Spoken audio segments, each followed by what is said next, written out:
And it was majestic and famous because I asked him one day, Eddie, what was this song truly about? Well, Manley, you know, whenever my wife gets angry at me,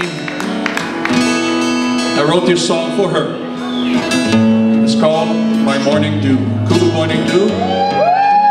And it is a love song, a love story that Eddie had written to his wife, Myrna.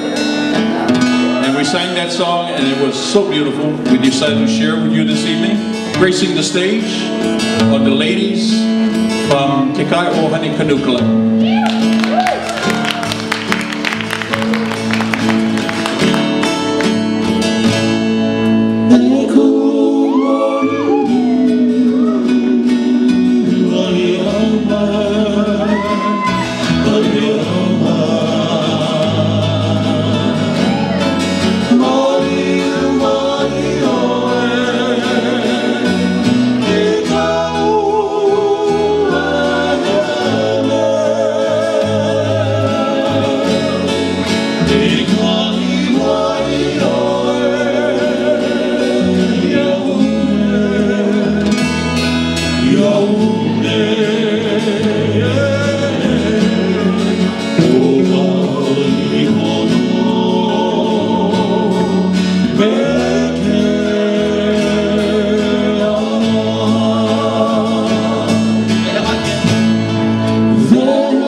Oh